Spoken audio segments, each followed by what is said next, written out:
Hello, everyone, and welcome to the Her Effect podcast. I'm Jamie Cross, and I'm so excited about doing episode 3. In episode 2, we talked about, pursuing vision. That vision and dreams are actually placed in you as blueprints to show you the way and to show you that there's something more. And so many of you have suppressed that. And I hope that by now you have taken some time to write your vision down and make it plain so that you can begin to step out into step 2. So I know that the second question that comes to a lot of women's minds is, okay, well, I have this dream that maybe feels so big I can't even begin to take bites off of it. Or where do I start? Or this isn't possible because I have all these other things going on. And in this episode, we're going to talk more about, before you start executing on strategy, I want to give you a vision of what it would be like to operate your life and your home and your business from a place of complete rest, not stress, not striving, not,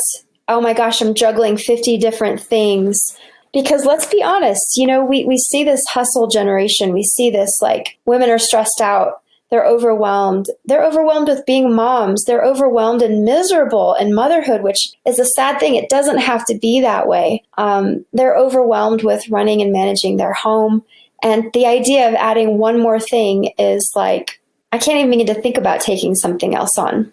But let me set you free in this area as well. And this, I think, will hopefully blow your minds a little bit. Maybe you've heard this message before, but this is something that's stirred in me for years, especially as I talk to women. I'm like, no, it doesn't have to be that way. We have to start thinking with a limitless mentality that it's not, can I do this? It's, how am I going to make this work? How am I going to make this happen? Jesus came to set the captives free. He came to give you life and give it more abundantly. And so there's no roadblocks for you. There is no roadblocks. And so begin to take the lid off and begin to think about your life as one giant opportunity to have an amazing, fun life that impacts people and changes the world. Or, if not everybody's like giant visionary person, I want to change the world, but some people are like, man, I would just love to do this thing and it would be really small, but it would make me feel so happy. And I can promise you that the outflow of your gifts, which are meant to be stirred up and expressed, will begin to create life and an illumination and activation deep inside of you that really just makes your life shine. So I want to talk today more about how you can delegate roles, which, let's be honest, it takes profitability to be able to hire help. And so one other thing I really want to help you guys get comfortable with is the idea of becoming wealthy and rich and having a lot of money and making a lot of money. A lot of people get confused, and it's just maybe in different cultures, but I see it a lot. Women are like, oh, yeah, it'd be nice to have things, but I don't care about stuff or whatever. And I'm like, hey, I see everywhere, I'm always going to go back to scripture. And like I said, whether you're faith-based or not, these things are just life, principles that can help anybody. But when we can look at scripture and see guys like Solomon in the Bible,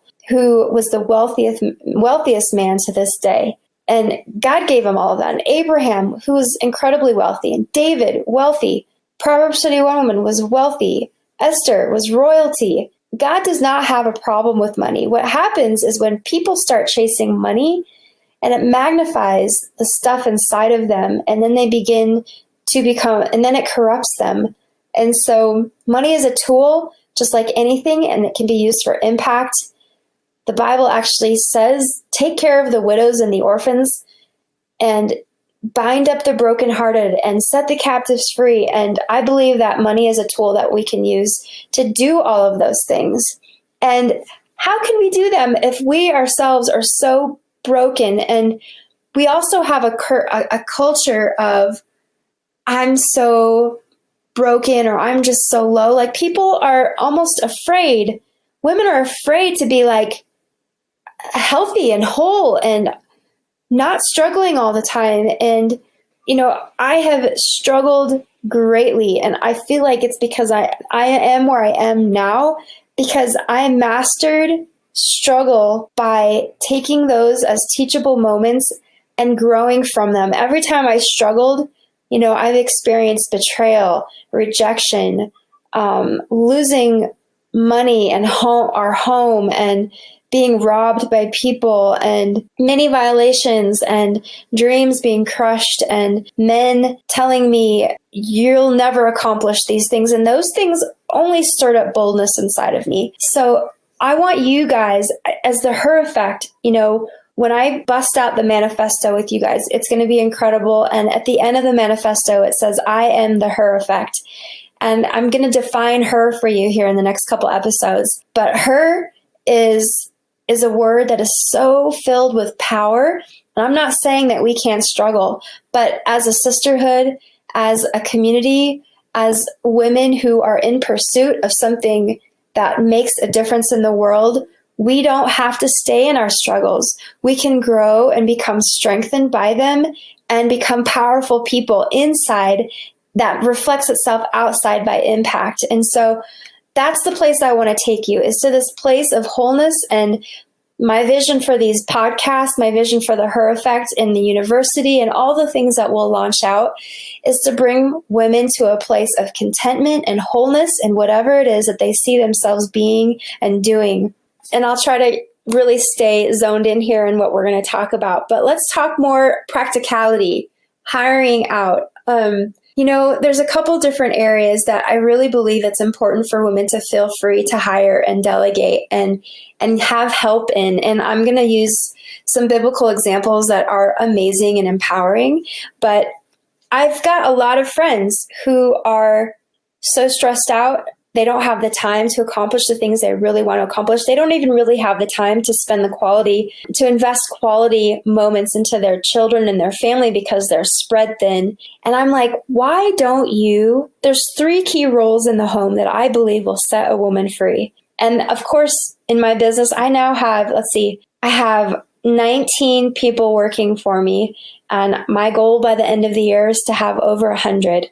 That's the kind of growth I want to see, and we're getting there. But 3 key roles in the home, and eventually we will talk about how to understand and build those key roles in your businesses as well. But let's talk about the home first. So one is, if you have children, having a nanny. And I say that to women, and they look at me like, oh, I could never have somebody else raise my children. And I'm thinking, what? That's such a limited view on nannies. That's not what a nanny does, first of all. And since when can we send our children to school for 9 hours a day into the system? They come home and then they have homework to do. Tell me that you're not delegating a large portion of their time out to somebody by doing that. So I look at a nanny as a helping hand who can come in and support you in the areas that you need.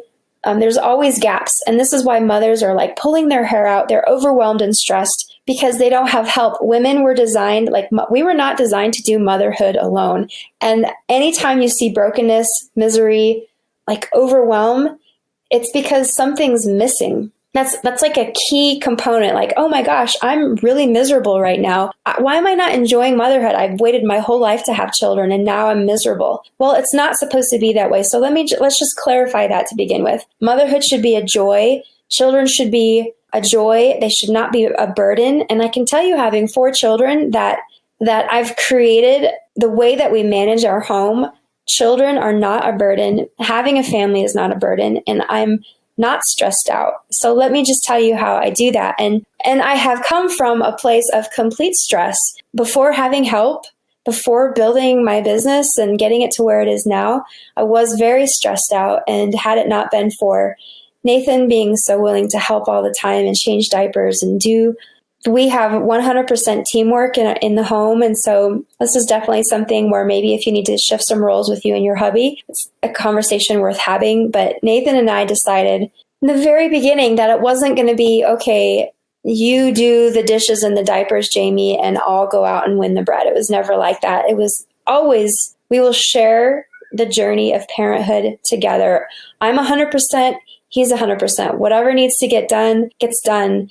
If I'm up here working and the diaper needs to be changed, Nathan's oftentimes at that time, especially on the weekends when I would spend most of my evenings and weekends and early mornings before he would go to work and nap times building business, So he was doing all of those things that typically society would say, oh, that's her role, but we never saw it that way. The second thing is a nanny, I'll go back to having a nanny. A nanny is a helpmate in the home. Now, I've hired my mother to help me in that role, and she is there to support me, to lift my arms. And I want, when I spend time with my children, for it to be high quality, nurturing, empowering moments that I don't have to do anything else but think about them. And even if there is let's say I'm doing dishes, I want my kids to be part of that, and I don't want there to be stress. So there's not necessarily any rules about what you should have your nanny do. For me, it was okay, what are the areas that are stressing me out? And I'm going to bring a nanny in to help alleviate that. So my mom does my grocery shopping. A lot of times, sometimes I love to grocery shop when I just want to walk through the organic aisles of food and amazingness. But if I'm busy, then she does that. She does my food prep. She's there with them throughout the day, doing nap times, feeding the kids. And I pop out of my office and we'll have 20-minute quality sessions with the boys. I took Seth on a date this morning, but she's there to be a help servant and or a helpmate. And if you look at Proverbs 31, she had maidservants in her home helping her do the family stuff. And my mom is on the same page as far as how we train the kids and how we discipline. And so you want to find somebody that is going to be able to be aligned with your vision for how you want to run your home and how you want to do things. But she's by no means raising the boys. She is there supporting as a support role. And I hope I've explained that well enough. I would love to get feedback and questions from you on that so I can really dial in more deeply into what the pain point is and the need. But I know for me, I was just stressed all the time because I was doing business and mom and doing a lot of things when Nathan was working full time as a teacher and as a coach, and it was always stressful. And of course, training kids is a really big part of having a lack of stress in the home. We enforce consequences, and the boys know when I say something, I say it once. I don't have to repeat myself. I'm not beating my head against a wall. They are, they obey right away, and obedience it's a big part of keeping them safe in life. Teaching your children from a young age to adhere and to listen and to obey. And that doesn't mean taking their voice away at all by any means, but it is the kids are submissive to when I give them instruction, and there's so much peace in the home. And when they want to push back, they're like, Mama, can we talk about this? And of course it's always, yes, let's talk about this. It's never I hope that makes sense. So I'm kind of getting on a bunny trail there. The second person in the home is somebody that can come and take the cleaning and the burden of keeping your house clean and straight and in order off your plate. I have not cleaned a bathroom now in almost 6 months, and it's the most beautiful thing in the world. When I have guests coming over and I know that my house is clean and I don't have to come home and think about those things. I can invest my energy into pouring quality time into my children and to building an amazing business. And so the third role would be to have somewhat of a house manager. When you're starting out, maybe your nanny can do that, or maybe your maid can do it, but a house manager eventually. Somebody that is there managing the home as far as getting the dry cleaning done, making sure that, if there's food prep that has to happen. For me, I know that I'm going to do certain smoothies and juicing, making sure that there's a list created for groceries, making sure we don't run out of diapers and toilet paper and things, and that could potentially be a part-time job. Just making sure that bills are paid and things that create drag. Can't tell you how important it is to be able to build momentum and run without having all of these things entangling you. And so as you build and you begin to grow what you want to do, those things will become more clear to you. But I just want to set the stage for you right now. Begin to imagine what it would be like to have a family and build a business or have a career without any stress. It is possible. And I can tell you that I operate at about and there's a lot of stressful moments, but I think because of the struggle and the pain that I've experienced, I've gotten to a point where I just handle everything peacefully. It comes and it goes, and I just am able to manage situations with strength, and that takes practice. It's a big topic. I think I want to cover at some time, but we have to practice these things in life. We have to practice thinking right thoughts and speaking right words and powerful words and aligning our actions with what we want. And we have to practice becoming powerful. Practicing power is going to be one of the biggest and most profitable things you can do in your life. So we'll talk about that some other time, but just something for you to start thinking about is practicing power. But anyway, so that's it for today. Just imagine what it would be like to do and to begin to pursue vision with no drag and having the help that you need. Like, feel set free. It's good. It's not only okay, it's a good thing to have help in your home. I'm sorry. We have a tutor that comes and teaches the boys because they're homeschooled. I didn't want the kids gone 9 hours a day. I have no problem with school and with education. I do have a problem with the system right now, and we can talk about that some other time. It's definitely a polar topic, and you're going to find me cover some polar topics, raise a lot of questions for you, but I have no problem with school, but I do have a problem with the system. And so I wanted to keep the kids. I wanted to be able to have them around, and we do a lot of adventures, and I take them on these amazing adventures and educational trips. They're part of building the business. The boys are taught and trained. I never wanted them to grow up with a job mentality. We'll talk about that again in the future. But when they come into the business, they are like contractors, and they give me proposals and I negotiate and I teach them how to do a job with excellence. And so there's so much education that comes along with that. But please let me know if you have any questions along this episode and along this particular topic. And I know we'll probably dive deeper into it, but that's it for now. I love all of you. Be empowered today.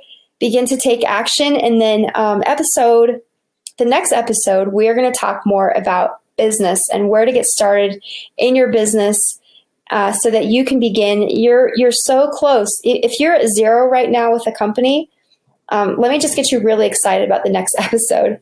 You are literally 30 days away from making your first bit of profit, from conversion. 30 to 60 days. It doesn't have to be years away. So lots of exciting things happening in the world today. When I first started my business, a lot of the things that are available to us now weren't available then. And it's amazing. So can't wait to see you in the next episode. Again, love you, and I will talk to you later.